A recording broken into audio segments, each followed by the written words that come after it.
Good morning students.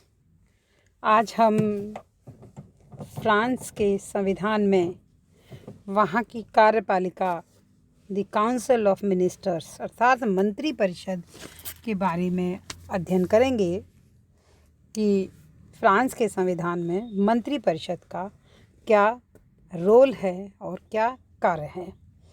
चतुर्थ गणतंत्र के अंदर जो मंत्री परिषद थी उसमें जो है संसदात्मक शासन व्यवस्था के सिद्धांत को अपनाया गया था और मंत्रिमंडल थोड़ा सा शक्ति संपन्न था, वास्तविक कार्यपालिका थी और उसे कार्य करने के सभी अधिकार प्राप्त थे।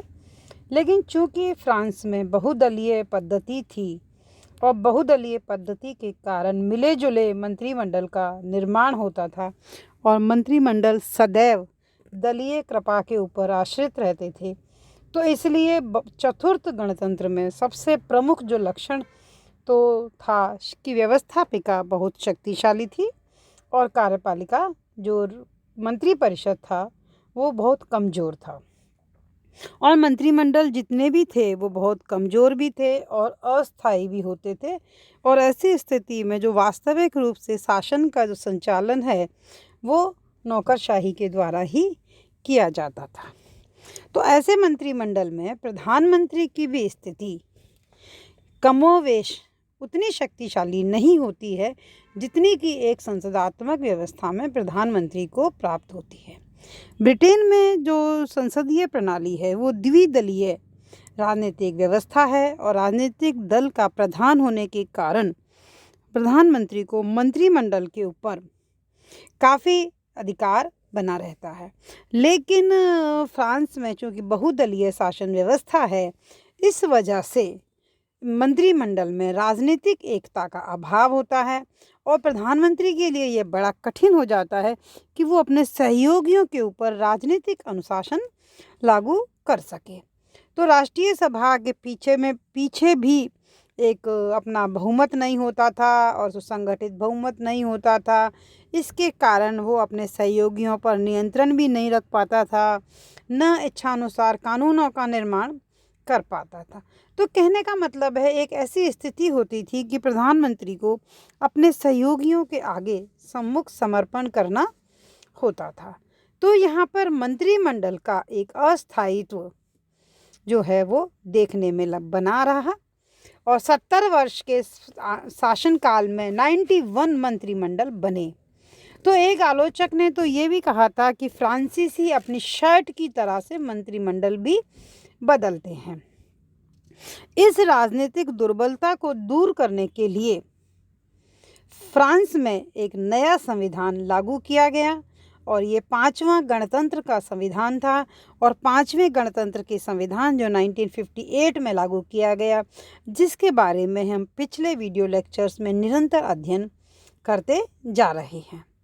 तो 5वें गणतंत्र के जो संविधान निर्माता थे उन्होंने इस बात के ऊपर प्रमुख बल दिया कि राजनीतिक जो अस्थायित्व है, राजनीतिक जो अस्थिरता है, इसको दूर किया जाए और सुदृढ़ और एक कुशल सरकार की स्थापना की जाए। इस दृष्टि से फ्रांस की संसदीय व्यवस्था में अध्यक्षात्मक शासन के कुछ लक्षणों को अपनाया गया है ना। तो राजनीतिक अस्थिरता को दूर करने के लिए निम्न उपाय जो है वो अपनाए गए। सबसे पहली बात तो इन्होंने ये रखा कि चतुर्थ गणतंत्र में मंत्रिमंडल के जो सदस्य हैं, जैसे कि संसदात्मक में व्यवस्था होती है, वो सदन के सदस्य होते हैं। अब क्या करा है कि अब सदन का मंत्रिमंडल निर्माण में कोई रोल नहीं रहा है। अब जो मंत्रिमंडल के सदस्य हैं ना तो वो संसद के सदस्य होते हैं और ना ही मनोनीत प्रधानमंत्री को जो है वो कोई विश्वास मत प्राप्त करने की जो है वो आवश्यकता होती है। तो यहाँ पर एक संसदात्मक और अध्यक्षात्मक शासन व्यवस्था का समन्वय जो है वो किया गया। यहाँ के मंत्रिमंडल की जो प्रमुख विशेषताएं हैं वो इस प्रकार से हैं कि पंचम गणतंत्र का जो संविधान है वो संसदात्मक या अध्यक्षात्मक शासन के किसी एक की विशेषताओं को अपनाने के बजाय एक ऐसी व्यवस्था अपनाई है जो ना तो पूर्णतया संसदात्मक है और ना ही पूर्ण तरह अध्यक्षात्मक। इसमें दोनों ही शासन व्यवस्थाओं की मुख्य विशेषताओं को ग्रहण किया गया है। तो पहली विशेषता ये है कि यहाँ का मंत्रिमंडल जो है वो संयुक्त मंत्रिमंडल है।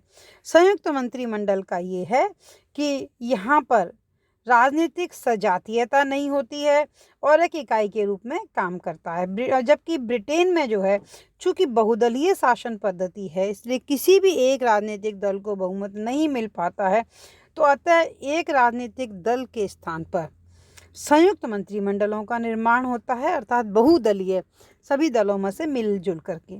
और इस प्रकार फ्रांस के मंत्रिमंडल में एक से अधिक विचारधारा के लोग जो है वो सदस्य होते हैं। तो एक तरीके से कोलिशन जो है वो कैबिनेट होती है।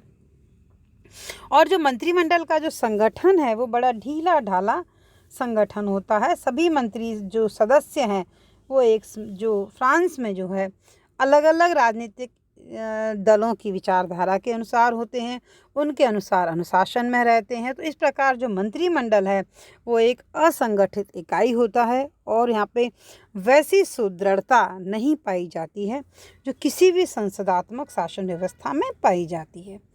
फिर व्यवहार में जो है वो सामूहिक उत्तरदायित्व का पूरी तरीके से अभाव होता है। यहाँ पर राजनीतिक सजातीयता का सिद्धांत और सामूहिक उत्तरदायित्व का सिद्धांत, इन दोनों को थोड़ा सा नहीं माना है। फ्रांस में राजनीतिक सजातीयता का अभाव है और जो सामूहिक उत्तरदायित्व है वो भी व्यक्तिगत उत्तरदायित्व में बदल गया है। तो सामान्यतया जो मंत्री हैं एक दूसरे के प्रति रक्षा करने के लिए या उसका बचाव करने के लिए या सदन में उसके समर्थन में उत्तर देने के लिए कोई बहुत ज़्यादा प्रयासरत नहीं रहते हैं। तो इन सब के कारण एक और इनकी विशेषता उभर कर आती है, वो है मंत्रिमंडल की दुर्बल स्थिति। फ्रांस में, भारत में और ब्रिटेन में जहाँ संसदीय व्यवस्था है, मंत्रिमंडल महत्वपूर्ण इकाई होता है, जबकि फ्रांस में ऐसा नहीं है। फ्रांस में जो है जो मंत्रिमंडल है वो उसके ऊपर वहाँ के राष्ट्रपति का नियंत्रण होता है, उसको शक्ति प्राप्त है। और फ्रांस का जो मंत्रिमंडल है वो वास्तविक शासक नहीं है और संपूर्ण अधिकार और शक्तियाँ जो हैं वो राष्ट्रपति को दी गई हैं। तो हरमन फाइनर के द्वारा इसे हाइपर अध्यक्षात्मक राज्य की संज्ञा प्रदान की गई है। पांचवी जो विशेषता है वो है प्रधानमंत्री की दुर्बल स्थिति। देखिए, प्रधानमंत्री का यहाँ पर सभापतित्व तो करता है, लेकिन राष्ट्रपति की चूँकि शक्तियाँ ज़्यादा हैं तो प्रधानमंत्री की शक्तियाँ अपेक्षाकृत कमज़ोर हैं। तो हरमन फाइनर ने लिखा है कि प्रधानमंत्री और कैबिनेट के मूल्य पर राष्ट्रपति के पद के महत्व को बढ़ा दिया गया है। और जनरल डे गॉल वगैरह और ये जितने भी लोग थे, ये प्रधानमंत्री और मंत्रिमंडल इन सबको अपना एजेंट ही समझते थे। तो जहाँ तक मंत्रिपरिषद का गठन है, यहाँ पर अब मंत्रिपरिषद के गठन में संसद का जो नियंत्रण है वो समाप्त कर दिया गया है। अन्य सदस्यों की जो नियुक्ति करता है उसमें मंत्रिमंडल को पूरा अधिकार, जो नियुक्ति है उसमें राष्ट्रपति को जो है वो पूरा अधिकार प्राप्त है। अनुच्छेद 8 की धारा के अनुसार राष्ट्रपति सर्वप्रथम प्रधानमंत्री की नियुक्ति करता है और प्रधानमंत्री की सिफारिश पर राष्ट्रपति अन्य मंत्रियों के सदस्यों की नियुक्ति करता है और उनको पद से हटाता है। यहाँ पर फ्रांस में मंत्रिपरिषद को राष्ट्रीय सभा का विश्वास प्राप्त करना आवश्यक नहीं है। अनुच्छेद 23 के अनुसार यहाँ मंत्रिमंडल के सदस्य किसी सदन के सदस्य नहीं हो सकते हैं, वो कोई नौकरी या व्यावसायिक कार्य भी नहीं कर सकते हैं। तो इनके ऊपर अनेक प्रकार की सीमाएं लगी हुई हैं। जहाँ तक गठन का ख्याल प्रश्न है वो अपन ने चर्चा करी। पद विमुक्ति के बारे में, अगर प्रधानमंत्री अपना इस्तीफा दे देता है तो राष्ट्रपति उनकी सेवाएं समाप्त कर सकता है। मंत्रिमंडल के अन्य सदस्यों की पदच्युति प्रधानमंत्री की सिफारिश पर राष्ट्रपति करता है। मंत्रिमंडल राष्ट्रीय सभा के प्रति उत्तरदायी है।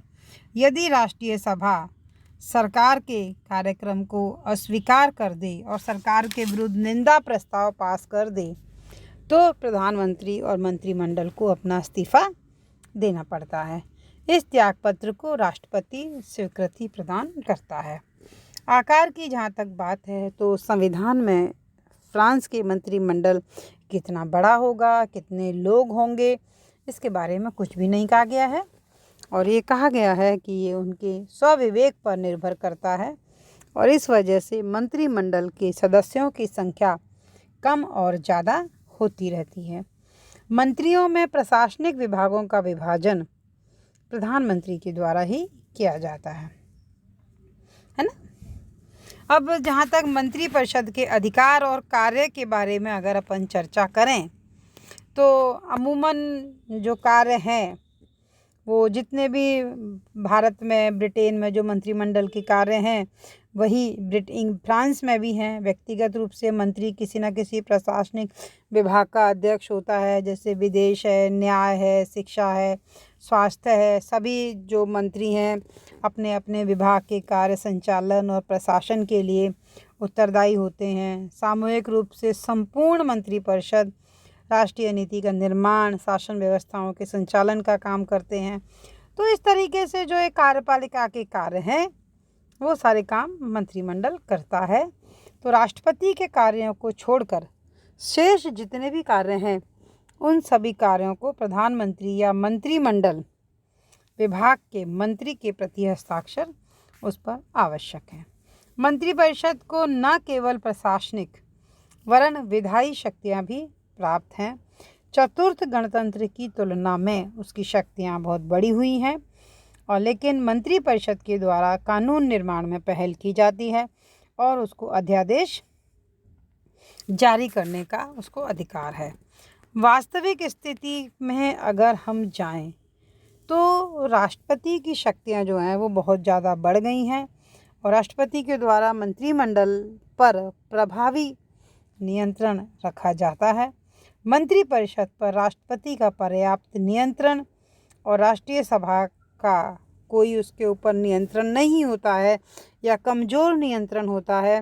तो इस वजह से मंत्रिपरिषद एक कमज़ोर संस्था जो है वो बन करके रह गई है, तो एक दुर्बल संस्था है।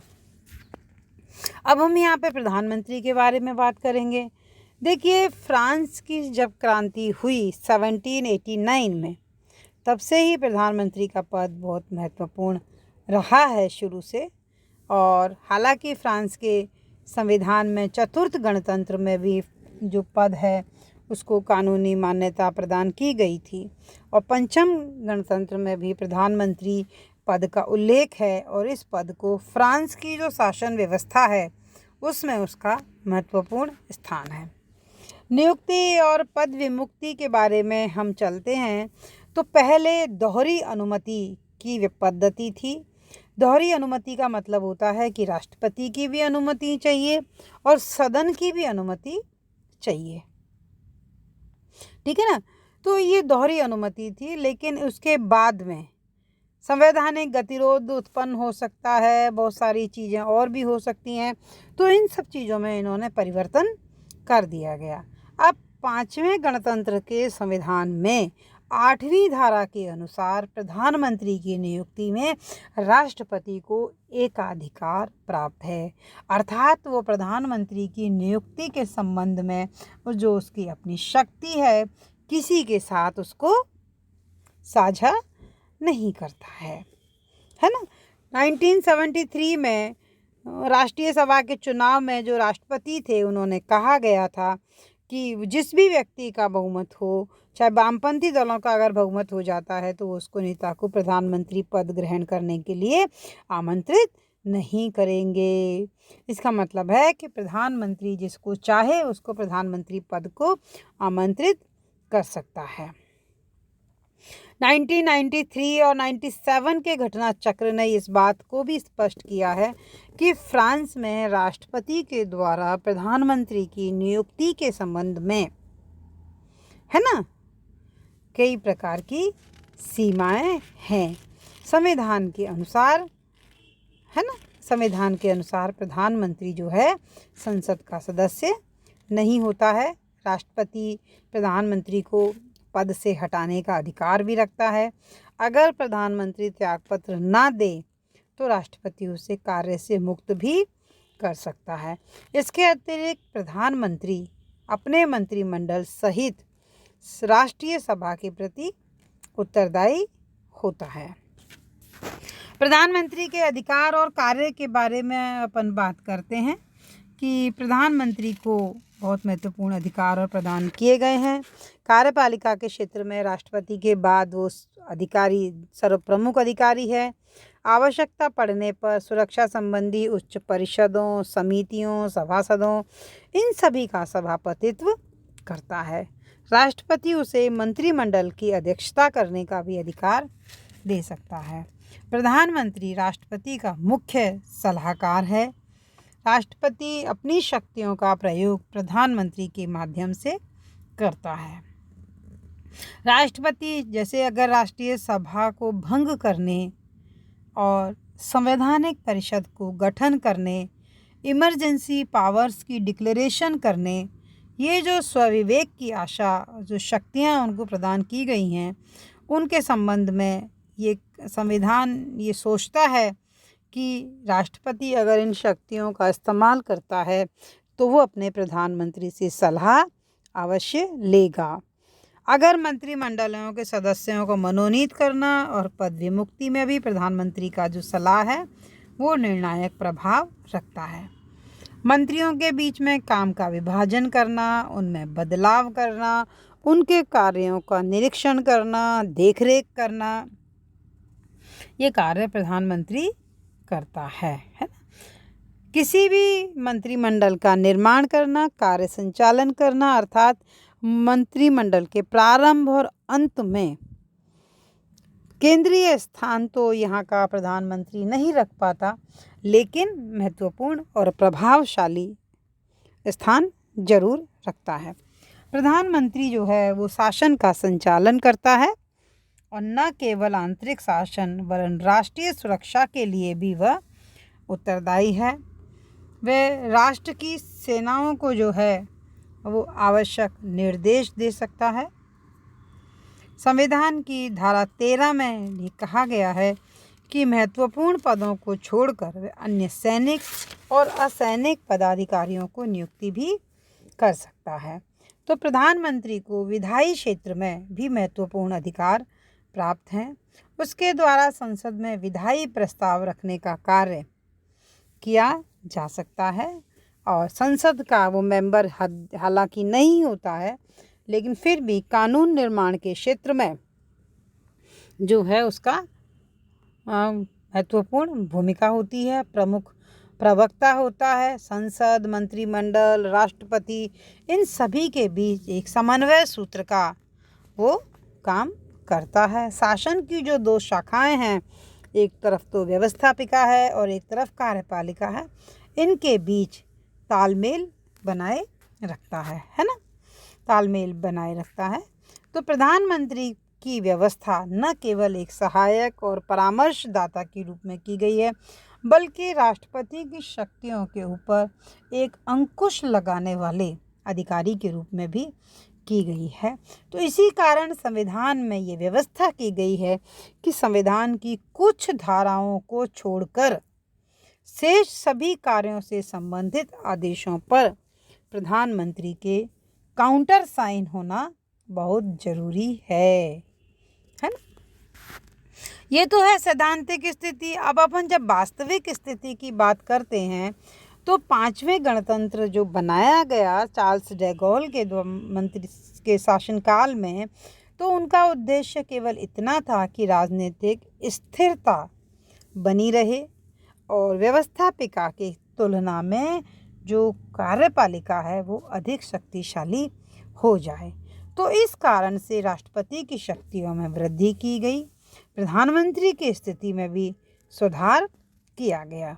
अब प्रधानमंत्री के प्रत्येक कार्य के ऊपर किसी के भी सहयोगी के हस्ताक्षर की आवश्यकता नहीं है। तो प्रधानमंत्री अब पहले से ज़्यादा शक्तिशाली हो गए हैं।